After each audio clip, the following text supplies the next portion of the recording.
What is going on, everyone? This is Zach back here with another episode of Clutch Crew Sports. And here in today's episode, we are going to be talking post NFL draft. We're going to discuss some themes about the draft, some memorable moments, and then go through some different topics as well. It was a very fun draft for me to watch, and I think it was for everybody as well. But with that being said, let me introduce you to the rest of our crew. What's going on, guys? It's Eric, your ranting co-host here. Minor quick rant on myself here. If you're watching on YouTube, you saw Zach had a pretty nice updated slide there. I'm behind on mine. I've got a lot of updating to do, like with picks of players like not on the same team anymore and just old stuff. So a quick mini rant on myself there for being behind on the curve, but I'll catch up on that. But yeah, definitely, I agree with Zach that the draft was pretty exciting for what I got to see, and I'm definitely looking forward to talking about it. Yeah, for sure, man. So this is what today's episode is going to be all about, the draft. And I want to start things off first with a few tweets that I really subscribe to, at least. And you'll listen to some podcasts maybe this week or see in the media like ESPN, NFL Network, wherever you read about sports. Like, you're going to see all these hot, clickbaity, who won the draft, biggest losers of the draft, biggest winners. Can you believe this guy fell this far? Can you believe they took this player this high? You're going to see all these things for probably at least another week or so. And then in a week or so, the draft news will die down. And then eventually these players will start being in training camp and, we'll get on to the season. But for right now, we're still all in that post-draft, like, fallout where everyone's, like, grading the team's drafts and all this stuff. And these tweets here, I think, really speak volumes to that. And one of them is from Andrew Brandt, and he says, "The only correct, although boring answer to how your team did in the 2022 NFL draft, check back in 2025. And this is something I completely agree. I can't tell you how many times the Jaguars, people have been like, "Oh my God, the Jaguars won the draft. Can you believe they got this guy and that guy, and they traded and got that guy?" Like, and then 2 years later, half of them are gone from the team, and then and vice versa too. There's other times where it's like some player that gets picked in the top 10 is like, "Oh my God, this guy wasn't even supposed to be a first rounder," and then 3 years later, he's consistently in the Pro Bowl or something. So that's the thing. We have to find out how these players are going to play in their situations before we can really grade these drafts. And so really we should be looking at grading like the 2019 draft right now. And then the other tweet here real quick before I bring Eric into the mix is from Pete Prisco saying, "This draft is a lesson on not believing the Twitter draft cult." And this is another one too, because I've been on Twitter a lot more these last few years than before we started this podcast, and it's gotten even worse year to year. I don't know if Eric will agree with this or not, but the amount of like Twitter experts, everybody I feel like on Twitter that's in the sports realm has their rankings and their stuff. And I see constantly like 10 different people on the timeline saying, "Oh, this team got my player position 1 in the fourth round," or something like. And this is the thing too, like the Twitter draft cult is about, mainly this year, it's talking about the quarterbacks and how like people are like, "Malik Willis is the best quarterback in the draft. He's going number 2 to the Lions," and stuff. And he ends up going the 3rd round. So this is another thing too. Like, you can't, all this stuff about Twitter, hearing about these guys that are going to go high in the draft, and when the draft actually happens, like it's usually not correlated. So that's another thing. When I saw this tweet on draft day, I was like, "Yeah, this is I totally agree. This Twitter draft cult is a thing." But Eric, what are your thoughts about these two tweets, and do you agree with them or not? Yeah, I agree. I mean, it's always fun to look back and see what people like give your team as grades for what they did and stuff like that. But at the same time, I try not to look into it too much. I'm not going to worry about what, Joe Smith on YouTube says that the Jaguars did right or did wrong in the draft. Like, I'm going to worry about it when the season starts and I see him on the field. But it is kind of fun though to look and see what people say. But like I said, you can't take it seriously. And I agree with the second one too. Like, I generally just try to stay off of Twitter and avoid that stuff because it's mostly just people, making stuff up, hoping to, get some attention, be an attention grab to get some likes or to get some followers or whatever. And I try not to look into that stuff too much, and especially like during the draft too, because like the picks will get spoiled, before the commissioner even comes up there. So like when I'm like, I did get to watch the first round, and I did not get on Twitter for a single second during that time. Dude, so. That was smart because it was. This happened like 2 drafts ago when I was on Twitter and I saw it, and for some reason I was doing it again. But I was just scrolling through Twitter on my phone, and like, I think it was this like Aiden Hutchinson was just picked on the TV. Like, I just saw on the TV Aiden Hutchinson was picked, and then on my phone it says like a minute ago from some verified Twitter account, um, like Derek Stingley drafted 3rd by the Texans. And then I wait, you wait another 5 minutes for the next draft pick to be announced. And then sure enough, it's Derek Stingley, Texans. And so that's like, damn, like, how are they doing this? But yeah, stay off Twitter in the draft is a good thing. It's hard. For NFL draft, NBA draft, whatever. Like, yeah, if you don't want to know who's getting picked in advance, like, you better have your notifications off. yeah. Do not be on there. Don't be on Facebook. Don't be on any of them, but Twitter especially. Yeah, definitely.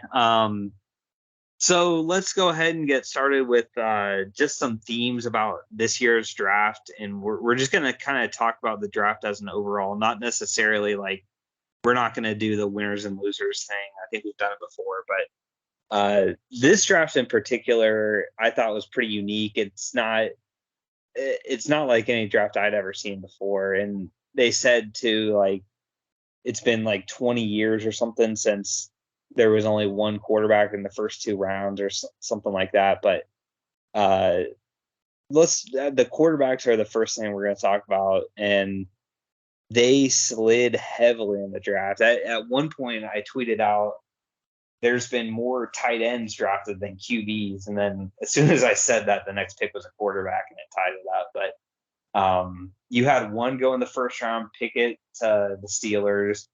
You had none go in the second round. Everyone was thinking, oh, these trade ups are going to be quarterbacks. Eventually, I got to the point where I figured this can't be a quarterback. Like it would have already happened by now. If a team really wanted a quarterback badly, they would have gone in the first round. So then after the first few picks in the second round weren't quarterbacks, I kind of realized, okay, I guess they're just going to happen when they happen.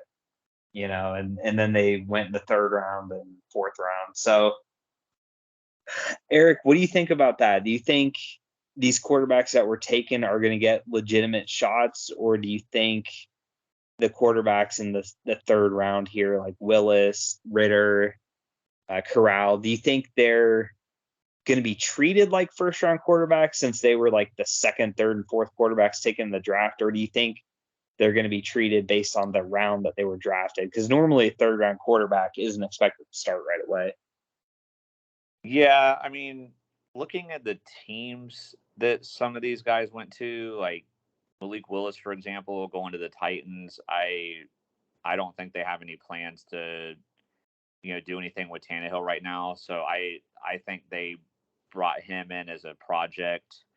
It gets a little more interesting with Matt Corral and Desmond Ritter, since they're the other quarterbacks on their teams that they got drafted to are Marcus Mariota and like Drew Lock. I think they brought these guys in as potential competition to be starters, but I think they're okay if they're not. They're probably willing to give them some time. They might be looked at more of a project as well. I other than Pickett, who the Steelers drafted in the first round, I don't think any of these guys are going to be like confirmed day one starters or anything. I think they're maybe if they really impress in training camp, then they will. But I don't think any of them were drafted as with the intent of being day one starters or anything like that. What about you? How do you feel about that? Yeah, I agree. I don't think they're going to be day one starters other than Pickett, but I do think at least like probably not Willis. Willis is the only one I think Tannehill would have to get hurt for him to start, and especially because people view him more as a project anyways, and he's going to a team with, out of all the quarterbacks taken, Tannehill's the best quarterback, already on the team. So I do see Corral and Ritter potentially playing by the middle of the season or like week 4 or 5, something like that. If the teams get off to bad starts, it usually happens. It's the fans are going to be demanding it. And, especially with like Sam Darnold and stuff, if that's who the Panthers start, like I just don't have faith in him. So I think Corral could, eventually take over mid-season. And so it's going to be interesting to watch. But it's not like every other year that I can remember where there's 3 or 4 first round quarterbacks. Last year there was 5, I think. And it's all like, oh man, like we're going to be, watching them so closely. I think they're going to be kind of forgotten about because they weren't taken so highly. Yeah, I can definitely see that. Yeah. And then so my next discussion here is about the wide receivers. This is another unique thing. Like it's a trend that there's been more receivers going early in the draft, like in the top 10 and more in the first round, that sort of thing. But it was crazy the run on receivers in this draft. Like you had Garrett Wilson at 10 to the Jets. Then the Saints and Lions both trade up in the draft and get wide receivers. You had the Commanders at 16 take a receiver. The Titans at 18, they did a trade we'll talk about here in a second, took a receiver. And then it kind of cooled down after that. But after 18 picks, 6 of them were wide receivers. Drake London started it actually at pick number 8. But Eric, what do you think about these receivers? Do you think they're worth it? Do you think this was, of the right thing to do, or do you think it's just a product of the receivers being more important in today's game, and then also how teams aren't wanting to pay big money for receivers, and so some teams are just like, let's just go to the draft and get cheap receivers? What do you think? Yeah, it's tough because I feel like it's kind of a combination of things, but I pretty like all the teams that drafted wide receivers, I felt like it was good for them because pretty much all of the teams that did really had a big need at the position. And then especially the Titans after the trade that they made, which I know you're going to talk about here in a little bit. But so I'm okay with them doing that. And then I don't know if it's so much like, I guess it's interesting because, there's some teams like the Titans, for example, who it seems like they made the move they made because they didn't want to pay big money to a receiver and stuff like that. But you've also got other teams that have just been, shelling out big money for receivers. So I guess it's more so what how teams feel on a team by team basis. It's not unanimous where all 32 teams are like, oh no, I'm not going to pay money for a receiver or vice versa, So it's just how each say we're like normally like with running backs, for example, like they almost never get drafted in the first round anymore. Like pretty much at this point, almost all of the 32 teams agree on that. But with this situation, I think it's different. But Gotcha. I think this was more so a product of teams were really desperate for wide receivers, and there were a lot of good wide receivers available. It'll be interesting to see how they compare to the height because some of these teams like gave up a pretty good chunk to move up trade up to get these guys. Like, they didn't want to stay put because they knew they wouldn't get them. So I think it's more so that, but wide receiver would definitely be an interesting position, to monitor going forward. So how do you feel about that? Because that was a lot of questions and a lot of stuff to tackle there. Yeah. Yeah, no, it's you could do a whole episode on this, I think. Like, but what you said about it is teams are divided on this. You get like the Dolphins are willing to pay top dollar for Tyreek Hill. Whereas the Chiefs are like, oh no, we'll wait and just get a receiver in the second round, trade him. We don't want to pay him. And so there's a balance. There's always teams that are trying to pay for these receivers, and there's some that aren't. I do think eventually, though, this is going to be trending towards because it seems like in recent years, more and more of these receivers are productive, like right away, and so they're hitting on them. And I think, honestly, I think receivers are just getting better. So I think eventually down the road, they're going to be seen like running backs. I think they're going to be taken in the first round, a few every now and then, but I do think they're going to get to the point where it's going to be like you can get receivers in the second round's a great spot, third round, and they're going to kind of be replaceable. And I don't know if teams are going to be wanting to pay a lot of money unless you're a truly special case. But I think it's an interesting thing to look at, and we're going to see in the future at the receiver position, the contracts and how it goes. I know Christian Kirk really threw the market off for receivers this year. So way to go, Trent Baalke on that one. Yeah, that's a Baalke special right there. Like it really did.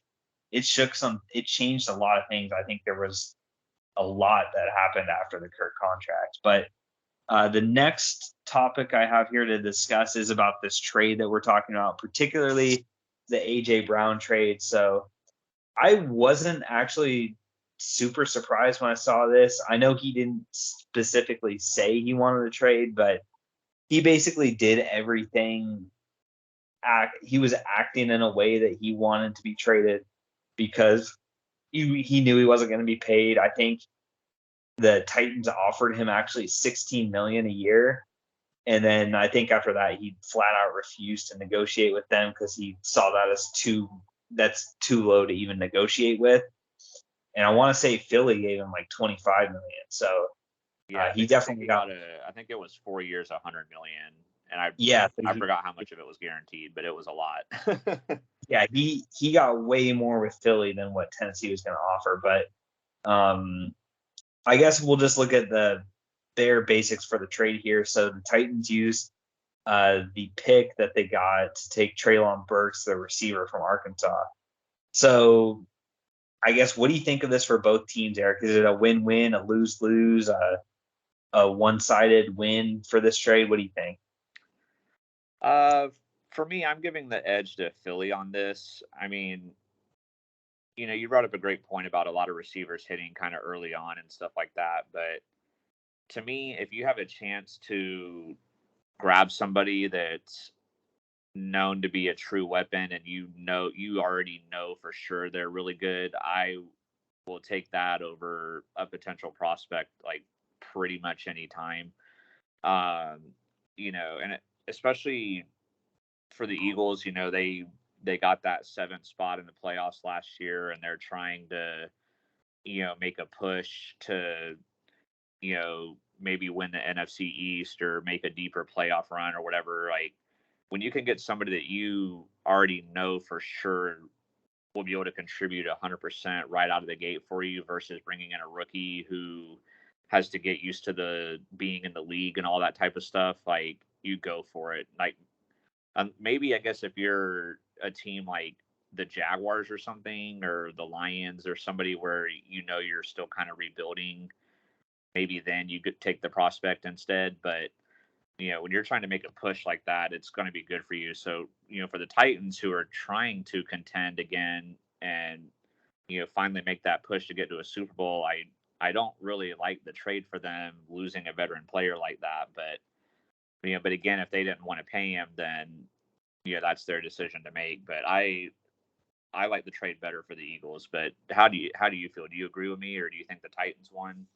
Yeah, no, I agree with what you said. I think the big thing with the Titans is like I we don't know what Burks will be, but at least in the short term, where we think they got worse with this trade, and they're in a finite window now to win a Super Bowl. I mean, Derrick Henry's he's eventually going to get up there in age, and injuries started last year with him. So and they've got other players too in their roster. The AFC South, I think, will get better in the years to come. It's not going to be a cakewalk for them to win.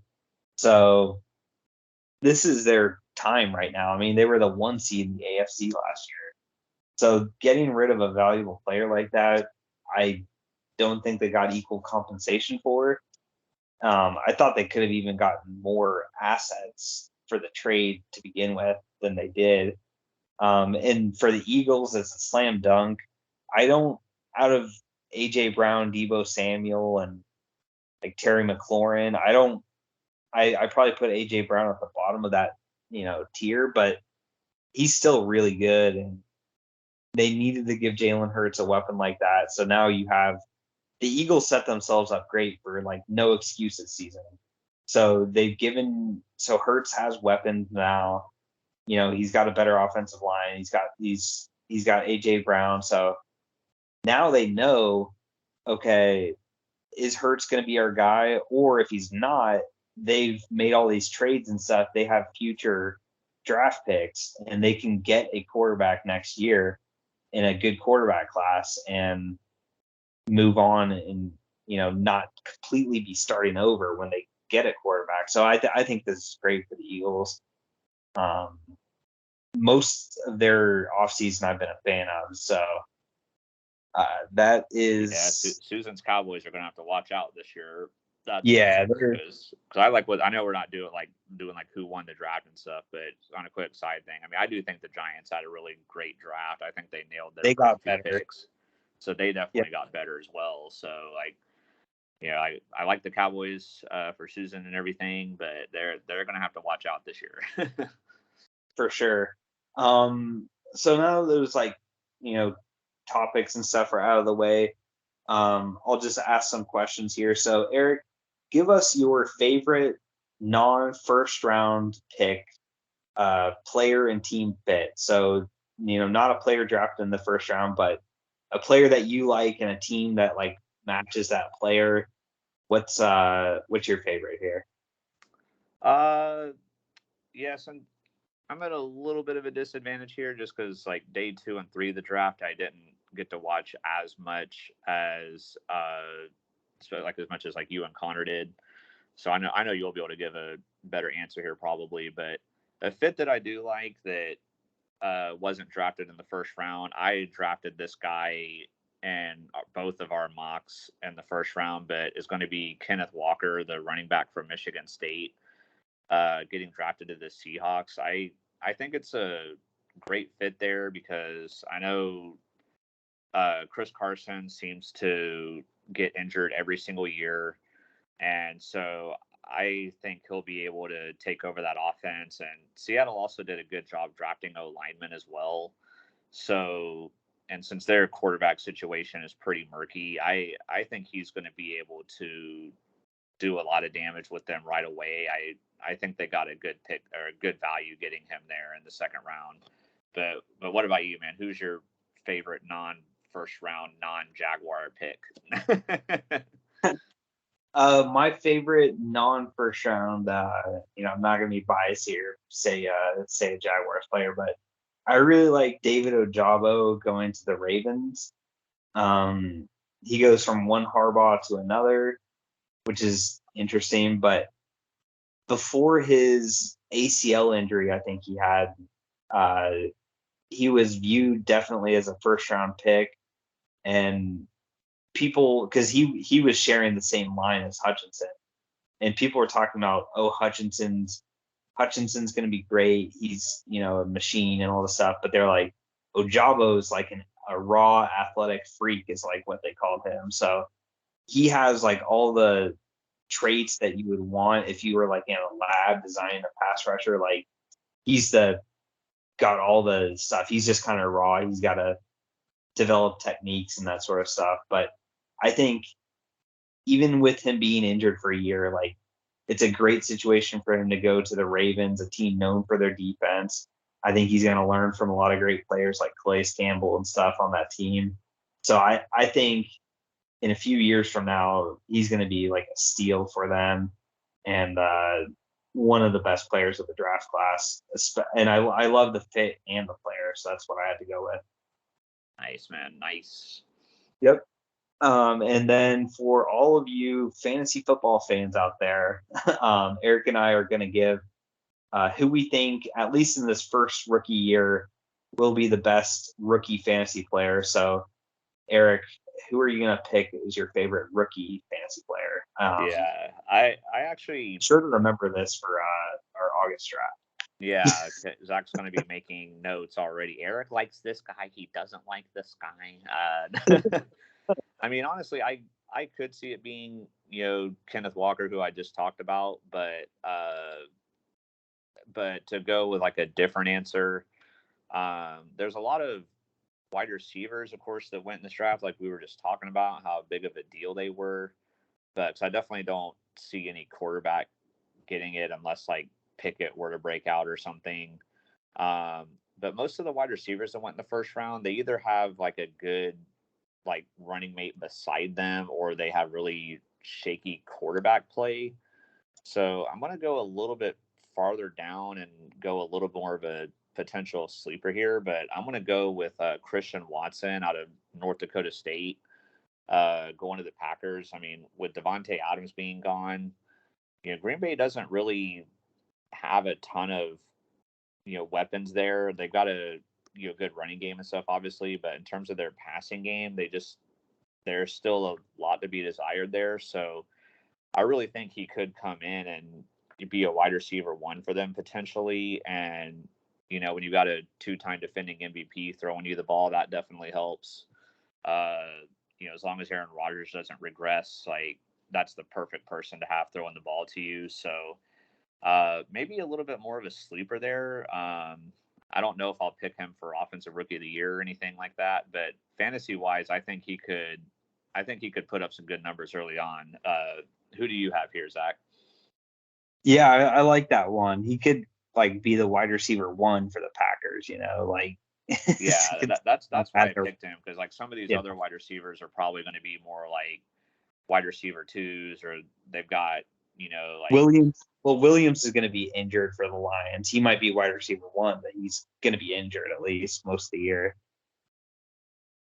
Yeah, so just stuff like that. I was like, so there's obviously other possibilities, but so what about you, Zach? Who do you have as the best rookie year fantasy prospect here? I'm now it's my turn to take some notes. Well, yeah, I was Connor's going to be taking notes on both of us. He's lucky he's not in this episode. We're gonna have to get him to give us an answer afterwards. Yeah, but it's only fair. Yeah, otherwise you're fired from the podcast. Yeah. Finally using that power as a threat. Yeah. So I was worried you were going to steal my pick because you said later down the draft. So I was like, oh, shoot, it's not a first round pick. And that was going to be my answer. But I'm going to go with James Cook, the running back from Georgia that the Bills drafted in the second round. I think he's going to be a great runner. He's a cook. So, he's got the bloodlines. The thing that worries me a little bit is just Buffalo's offense. But with Dayball leaving, I think it could mean they open up to the run more. And now that they actually have, James Cook, I think is a step above the running backs that they've had in the past.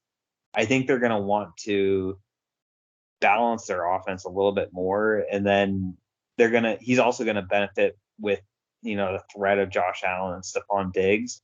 Could get a lot of touchdowns, could get a lot of like receiving action as well. And as far as the running backs on his team go, I mean, I'm not worried about their running backs currently on the roster to like steal a bunch of carries from him. So James Cook is a guy I think is going to be looked at by a lot of people in fantasy drafts next year. How do you like that one?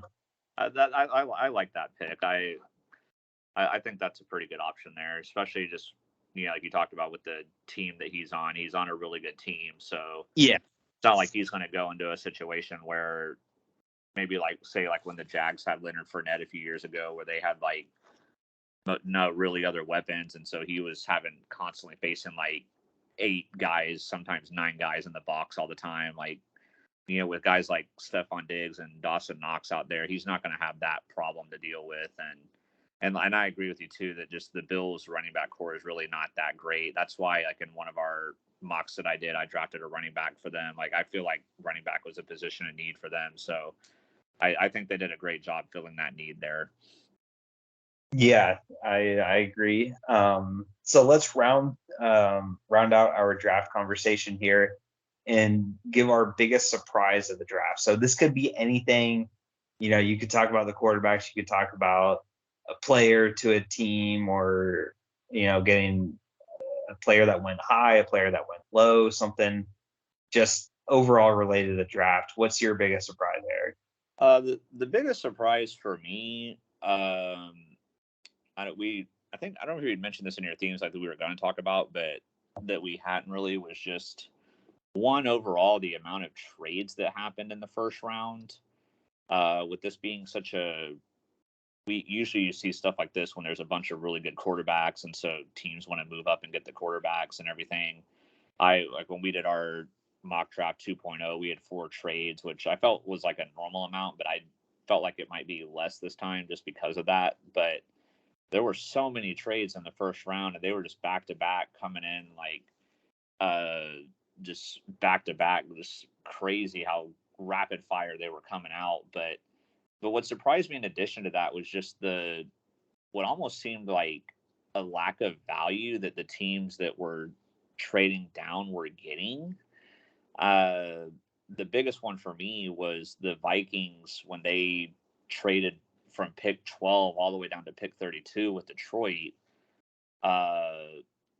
Usually for a team to move down 20 spots like that in the first round, the team that's moving up is going to have to give an arm and a leg to get them. But all Minnesota really got out of it was they swapped the picks at 12 and 32, and then they got pick 34, but then they gave Detroit their second round pick. So to me, it was almost like they just traded places basically, but Detroit moved up, which obviously gave it a way better value to them. I didn't really understand what Minnesota was thinking there.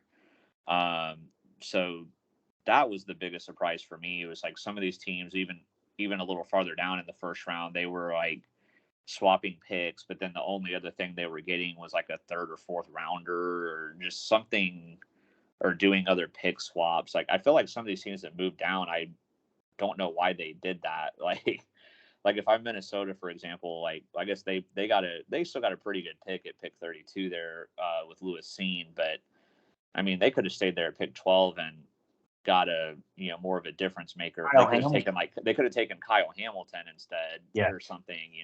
I don't know why they even bothered doing that. But what about you?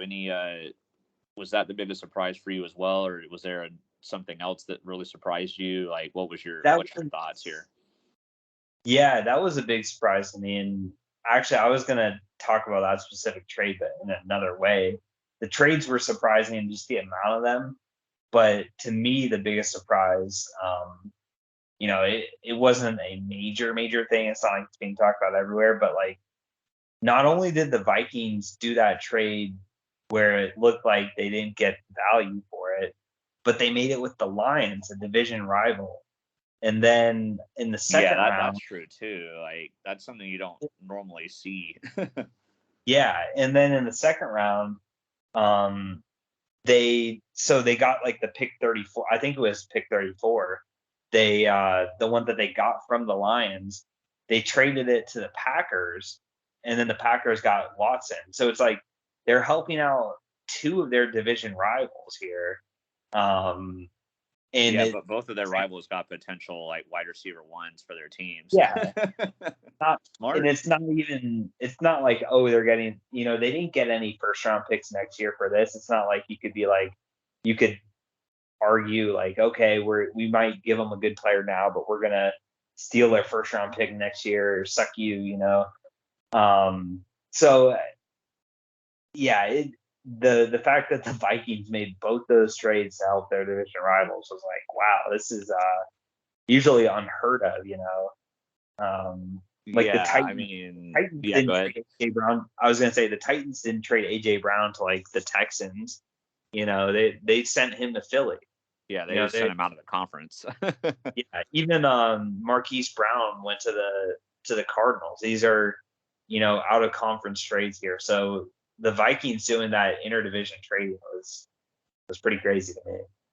Yeah, if I was the Vikings, if I'm sitting there at pick 12 and like my rival Lions call me up saying they want to move up from 32 to my pick, I'm like, okay, like I want pick 34. I want your first next year and probably your second next year, and then maybe like a fifth or something farther down. Like that, Yeah. that's like the bare minimum of what I'm asking for. Like, especially with it being a rival. Like if you're my rival and you want to move up like that far, not only do you got Yeah. to give up an arm and a leg, like you got to give up something else too. Like, You got to give up an like arm, a leg, and an ear. you got to give up both arms, you know. Like I need a lot, and literally they took 32 and 34 and then gave them 12 and like 46. I was like, that was just insane. Like even if it wasn't a rival, like they literally got nothing for that, which is just crazy. Like I know we're not doing Yeah. winners and losers, but the Vikings have to be one of the bigger losers in my opinion. Just with that, I don't know. Yeah. Maybe they just wanted more draft picks so they could have their that guy announce them and spend 20 minutes announcing it. Dude, that was yeah, that was a big surprise there. Or like that, I That didn't was, see the clip yet, but I know that guy was rambling so long, like an NFL worker had to go there and be like, just read the card. Like, I thought they were about ready to like cut his mic off, and I don't know what would have happened then. Like the commissioner would have came on and like read the name. announce the pick or something. Yeah, Like, I'd never seen anything like that. There's been some long.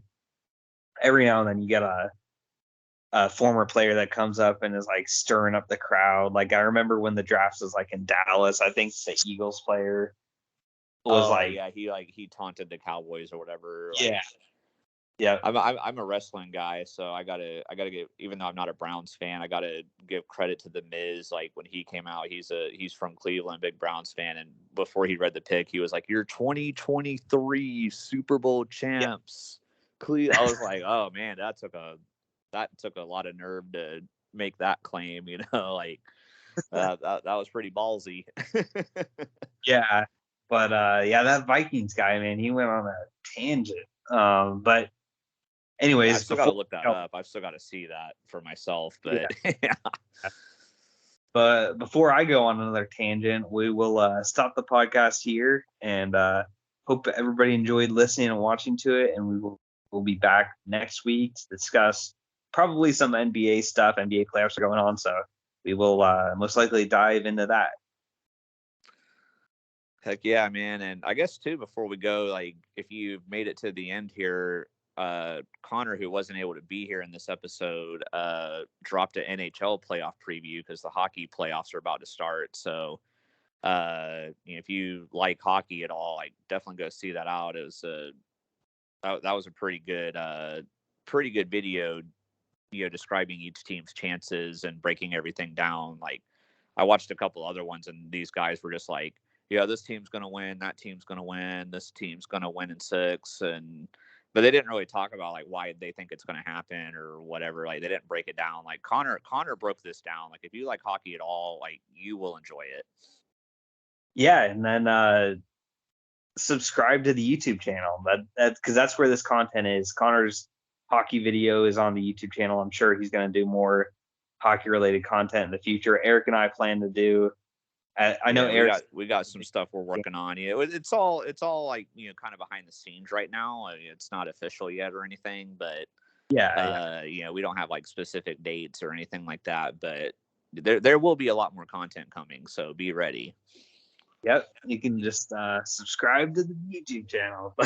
Yeah, hit the notification bell thing and the like button for the algorithm and all that fun stuff. Smash the like button. Don't just hit. Oh yeah, smash the like button. Yeah. Never thought I'd be that kind of YouTuber, but here, what have I become now?